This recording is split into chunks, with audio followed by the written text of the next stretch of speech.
안녕하세요. 유주환입니다. 자, 지난 시간까지 이제 파트 디자인까지 우리가 마쳤고요. 이번 시간부터 판금 디자인을 시작하기로 했습니다. 오늘은 근데 판금 디자인에 들어가기에 앞서 우리가 좀 거의 50강 가까이 쭉 많은 걸음을 해왔거든요. 우리가 지금 어디에 있는지, 어디까지 왔고, 또 앞으로 어디까지 가야 되고, 또 어떤 길을 가야 될지, 그런 것들을 좀 잠깐 좀 살펴보도록 하겠습니다. 자, 우리 기구 설계자가 설계라는 것은 결국 그림을 그리는 거죠. 조금 더 넓은 범주로 보면 제조까지 아울러야 되는 거고요. 좀 좁은 의미로 보면 설계라는 것은 그림을 그리는 것으로 볼 수도 있습니다. 그림을 컴퓨터를 이용해서 그림을 그리는데 여러 가지 그림 도구가 있지만 우리는 이 카티아를 사용하기 위해서 지금 이 강좌를 배우는 거죠. 카티아는 설계자가 생각하는 모양을 3차원적으로 컴퓨터 그래픽으로 구현할 수 있도록 해주는 그런 도구인 거죠. 그래서 기구 설계자가 카티아를 이용해서 그림을 그릴 수 있는 방식이 있다. 카티아가 반대로 얘기하면 카티아가 제공하는 그림을 그리는 몇 가지 방법들 중에 일반적인 기구 설계자가 사용할 수 있는 방식은 스케치를 이용한 모델링 방법이라고 했습니다. 이천적인 면 또는 평면에 내가 원하는 도형, 모양, 스케치라고 하죠.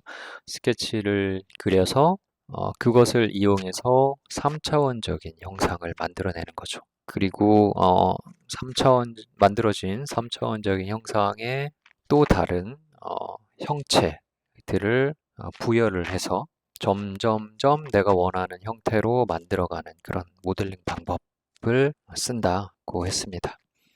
자, 그래서 이제 스케치에 대해서 먼저 설명을 드렸죠.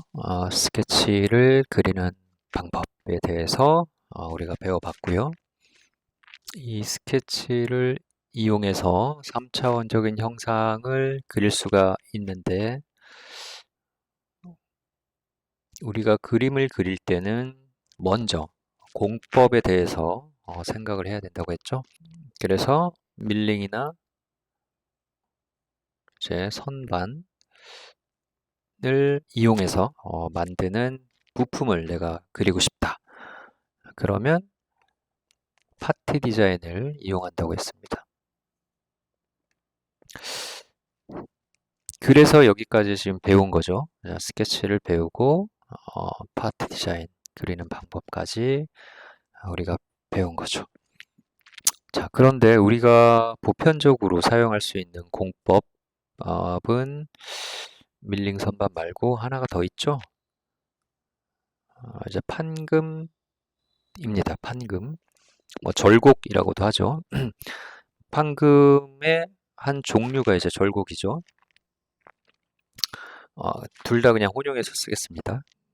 밀링 선반 외에 우리가 사용할 수 있는 보편적이고 저렴한 경제적인 가공 방식이 이제 또 판금이 있고요. 이 판금품을 그리기 위해서 이제 시트메탈 디자인이라는 워크벤치를 이용한다 하는 겁니다.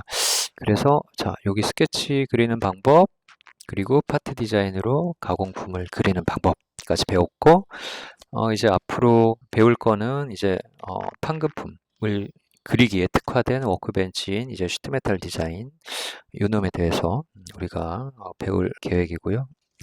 자, 우리가 공정이 사실 더 많죠. 특히 양산품을 만들기 위해서 뭐 플라스틱을 찍어내는 뭐 사출금형이라든지 그 다음에 시트메탈이나 이제 기계 가공으로는 만들기 어려운 형태를 구현할 수 있는 어떤 뭐 주물을 떠서 만드는 주조 뭐 이런 공법도 있고요. 또 이제 판금인데 찍어서 만드는 뭐 프레스 금형 뭐 그런 것들도 있고, 사실 공법은 뭐 훨씬 다양합니다. 뭐 적층 가공도 있고요. 그 다음에 뭐 복합재를 만드는 복합재 성형 그런 방식도 있고 굉장히 많은데, 카티아 입문 과정 제가 지금 하고 있는 이 강좌에서는 제가 지금 말씀드린 밀링 선반 그리고 절곡 요 공정을 이용해서 그림을 그리는 방법만 제가 설명을 드리는 겁니다. 이게 가장 보편적이고 경제적인, 가장 경제적이라 하기는 뭐 상황에 따라서 다 다르기 때문에 경제적이라 하긴 좀 그렇지만 가장 이제 범용적으로 사용되는 가공 방식이죠. 그렇기 때문에 어떤 카티아 입문 강좌에서도 파트 디자인을 먼저 다룹니다. 시트메탈 디자인을 입문 과정에 넣는 거는 제가 많이는 못 봤는데 시트메탈도 우리가 많이 사용하기 때문에 저는 이제 추가를 한 거고요. 플라스틱 사출이라든지 뭐 복합재 성형 가공이라든지 뭐 이러한 것도 파트 디자인을 이용해서 그릴 수도 있어요. 그런데 그러한 제품을 만들기 위해서 또 제공되는 특화된 워크벤치들이 또 있거든요. 그래서 그런 것들을 이용하면 더 편리하고, 그렇지만 이 워크벤치라는 거는 비용이거든요. 그러니까 라이센스입니다. 즉 내가 사야 되는 거예요. 파트 디자인을 그리기 위해서 파트 디자인을 구매를 해야 되는 거고, 시트메탈 설계를 하기 위해서는 시트메탈 디자인이라는 거를 구매를 해야 되는 거고, 그래서 회사에서 이런 것들이 다 비용이기 때문에 잘 구비를 안 하죠.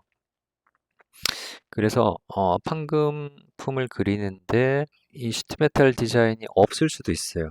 내가 다니는 회사에서. 그럴 때는 파트 디자인으로 그리는 수밖에 없습니다. 그런데 조금 불편할 수 있다는 거, 그런 점들은 감안하셔야죠. 사출품이나 이런 것도 파트 디자인으로 그리는 경우도 굉장히 많아요. 그렇기 때문에 파트 디자인을 지금 입문 강좌에서 배운 기능들 말고 이제 다른 기능들까지 더 많이 두루 익히시고 연습을 많이 하시면 파트 디자인으로도 판금품, 사출품 그런 형태들까지 구현을 할 수가 있습니다. 물론 이제 좀 쉬울 수도 있고 이제 어려울 수도 있어요. 그렇지만 뭐 가능할 수도 있다, 가능하다라는 것도 좀 알아두시고요.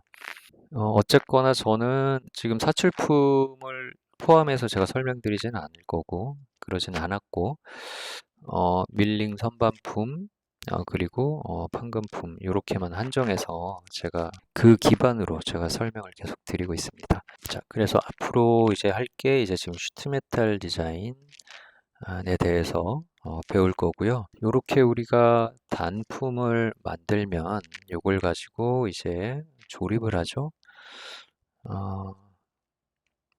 조립을 할 때 조립품을 그리기 위해서, 조립품을 만들기 위해서 이제 어셈블리 디자인이라는 워크벤치를 이용을 합니다. 그래서 어셈블리 디자인을 이용해서 조립하는 방법에 대해서 또 배울 거고요. 이렇게 그림이 다 그려지면 도면을 내려야죠. 부품도 또는 뭐 조립도와 같은 제작을 위한 도면을 만들어야 됩니다. 그러기 위해서 이제 드래프팅이라는 워크벤치에서 도면을 그리는 방법에 대해서 배워볼 겁니다. 자, 그래서 크게 보면 물론 이전에 우리가 카티아에 대한 뭐 유저 인터페이스, 뭐 카티아에 대한 뭐 짤막한 설명 같은 것도 제가 좀 드렸죠. 자, 그래서 이 커다란 요게 전체 이제 지도라고 보면 우리가 가야 할 이제 시작점, 여기가 목표 지점.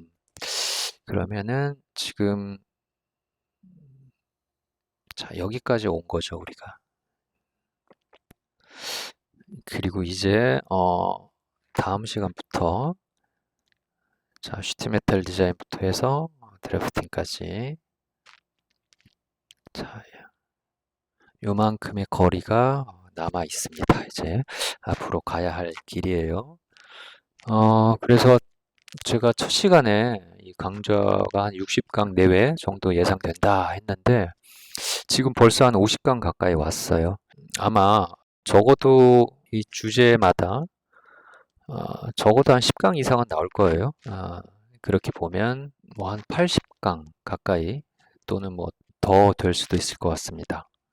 그냥 뭐 100강을 채워볼까 생각도 들긴 하는데 그건 뭐 상황을 봐서 해야 될 것 같고요. 그래서 다음 시간부터 시트메탈 디자인부터 다시 시작을 해보도록 하죠. 시트메탈 디자인은 아까 설명드렸듯이 판금품, 그 중에서도 이제 뭐 절곡, 또 엄밀히 얘기하면은 레이저를 따서 절곡하는 형태의 부품을 쉽게 그릴 수 있도록 도와주는 그런 워크벤치입니다. 그래서 이러한 절곡품, 뭐 판금품이라고도 하고 절곡품이라고도 할게요. 이러한 절곡품 설계를 하는데 우리가 사용하는 시트메탈 디자인에 대해서 다음 시간부터 차근히 한 걸음씩 가보도록 하죠. 네. 자, 이번 시간은 여기까지고요. 다음 시간에 또 뵙겠습니다. 수고 많으셨습니다.